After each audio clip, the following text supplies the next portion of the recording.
Hello, my name's Duncan and welcome to Back Books, and it's the shelf tour. It's week 3, which is probably about week 4 or 5 because I missed a couple of weeks, and there'll probably be a couple of cuts in this video because the way I'm getting the books off the shelf up there. And I said this is basically some reorganising my shelves, and I'm going to be logging stuff, just trying to organise stuff. So I thought while I'm doing it, I'll go through my shelves, and I said it probably should take 20 odd weeks, I reckon, to do the stuff in this room anyway. But this is sort of this is actually well, it's technically a shelf, but it's sort of 2 half shelves because there's some other stuff, some CDs and stuff on the rest of the shelves. So I was just looking across, seeing what else was on there. So I've got here the first bits, which is a bunch of Star Wars stuff. I've got other Star Wars stuff elsewhere, but this is the stuff I've got on the shelf. So I will just go ahead with you. Okay, we will start with the original novelisation of Star Wars that I brought in 1977, 8, whenever that was, with the photos in. And that is my original copy, along with my original Empire Strikes Back by Donald F. Glut. Obviously, this original one here, this is quite interesting because it was written from the script by Alan D. Foster, and it came out before the film. So there's a lot of stuff that's in here that's as in the comic adaptation that's not in the film. But yeah, and this was by Donald F. Glut. More photos in the middle as they have in these old ones, which is why I always loved them, except for the Return of the Jedi adaptation, which I've got here. Actually, no, it has got, which was by, who was it by? I should know this by. James Caan, who's a guy that I only know of him doing this. So if anybody knows anything about him, tell me. Yes, and this one has got the photos in the middle. Obviously, like that. Okay, and then we got, I'll do this one first. Splinter of the Mind's Eye, Alan Dean Foster, which was the follow-up to, was meant to be a cheap one that they could do a cheap sequel. This is not my original copy because my original copy got lost and battered. This is one I picked up a while ago, so it's not my original copy.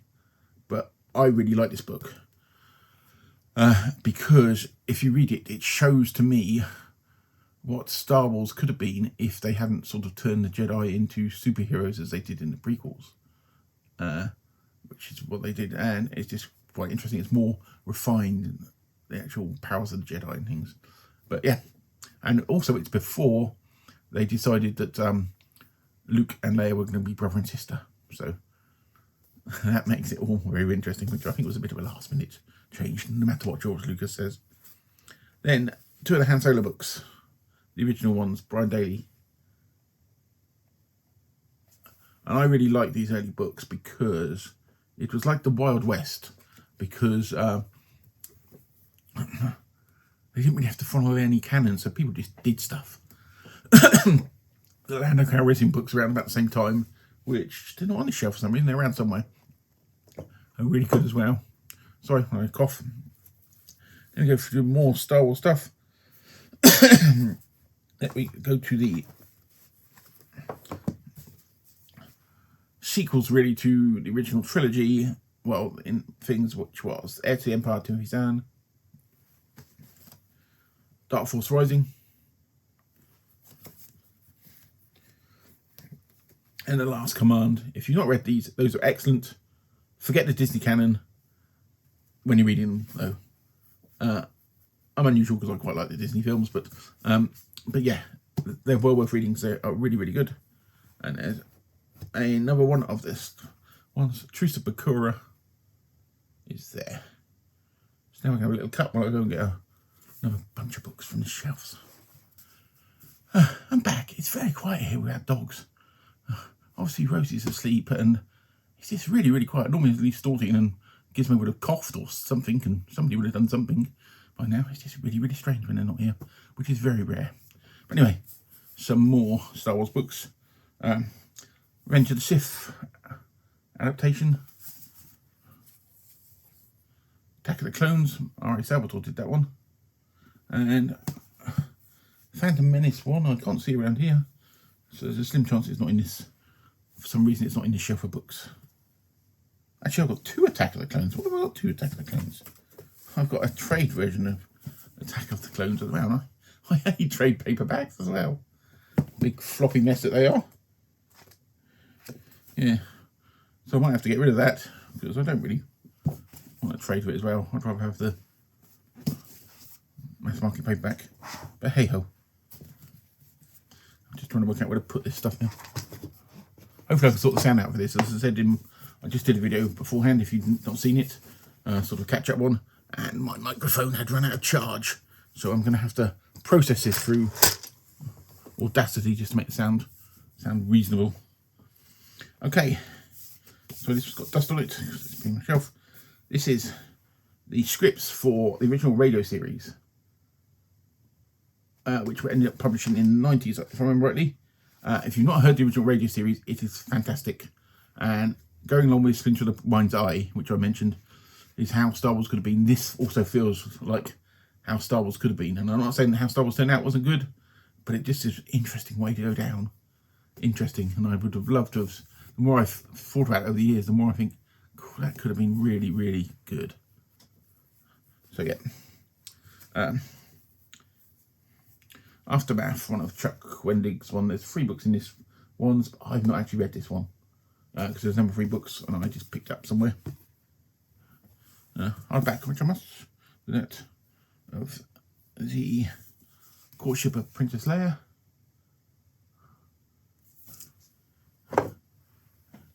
And the final Star Wars one in this pile, I think. Yep, is Catalyst, which is like the prequel to Rogue One. I'm not a fan of Rogue One as a film. I quite like the look of it and what have you. I just think it didn't really work for me. It felt like sort of lots of ridiculous fan service and stuff, and would have liked to see the film that Gareth Edwards was actually making before it was taken away from him to be edited, which it was. But yeah, I wasn't a huge fan of that.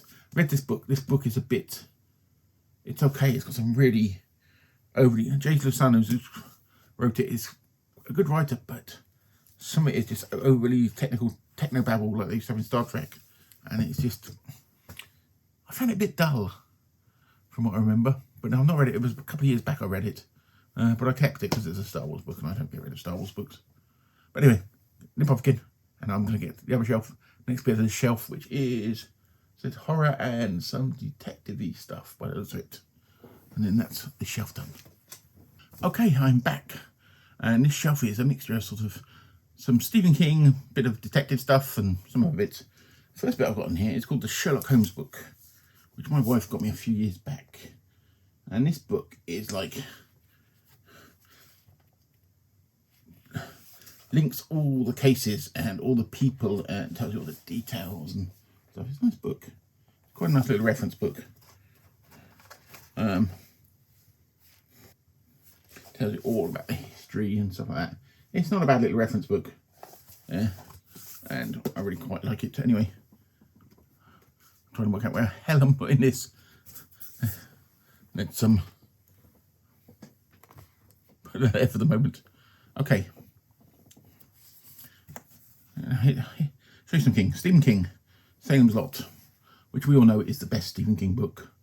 And that's like my original version. I've had for a long time. I've also got another version, which I think might be here. The Black Wings of the Cthulhu. It's very dusty, which is a selection of stories sort of inspired by Cthulhu mythos. It's edited by S.T. Joshi, who's done a lot of stuff like this. And we have stories by the likes of, if I can find the index. If I can find the index, it says. Caitlin R. Kierman, Gordon R. Balsam. Lots of people I don't really know. I'm trying to think of anybody here that I recognise, because I'm not really up on all the people in this sphere of books. Brian Stapleford, no good science fiction writer. Philip Hellman.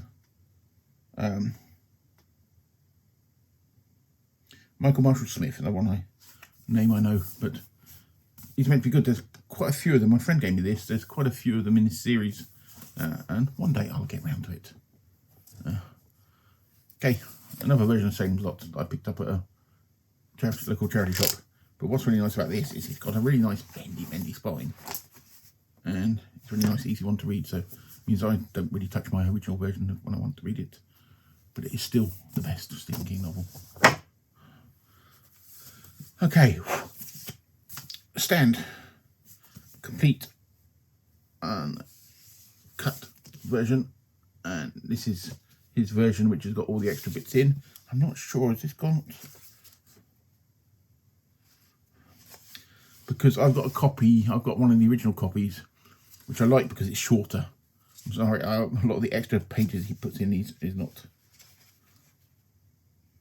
It's 1990, so I don't know whether it's got, because speaking to Al from Big Al Does Booktube, he was going on about the later versions when he did them have got references that are more updated to, cultural references are more updated to like the 90s and stuff. So I'm not sure this one's got that in or not. I might have to investigate that. Maybe this is, even though it's an extended version, isn't the extended version he's read. But I said I normally go for the original version anyway. But I'll have to look into that. But yeah, I haven't got my other version of The Stand here, but that is my opinion on The Stand. I think if you can, read the one without the extra fluff, because it goes on a bit too much.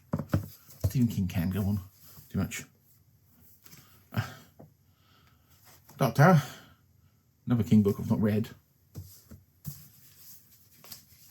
Oh God, there's a amount of dust on these, sleeping on the shelves, right?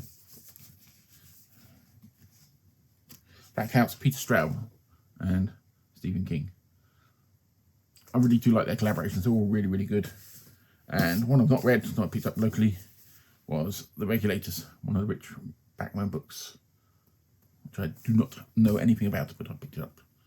And then we go to the other side, which we will find out what to do with this bloody Holmes book. Actually, I'll throw it over there.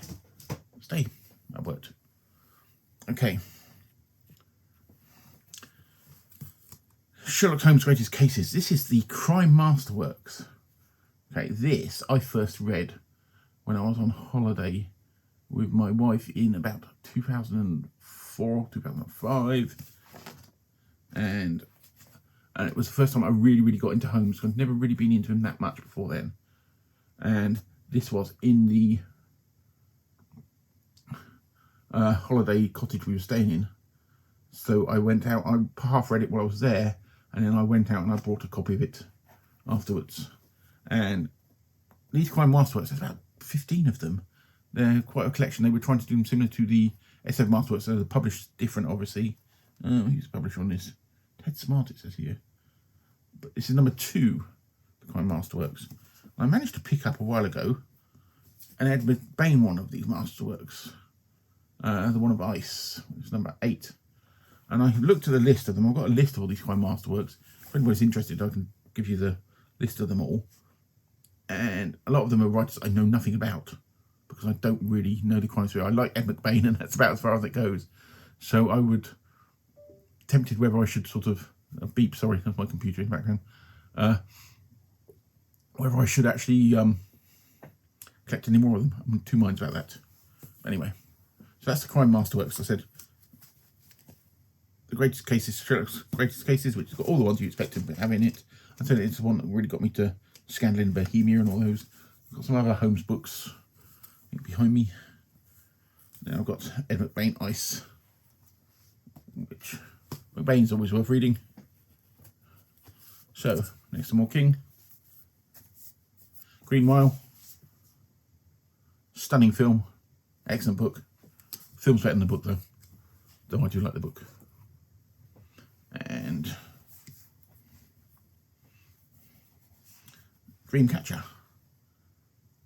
The film with this one is weird.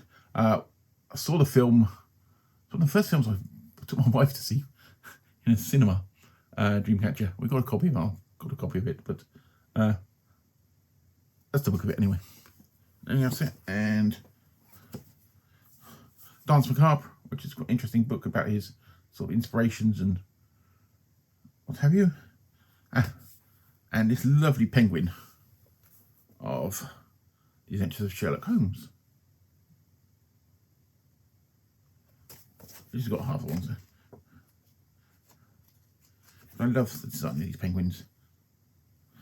What year is this from, anyway? When was this published? 1981.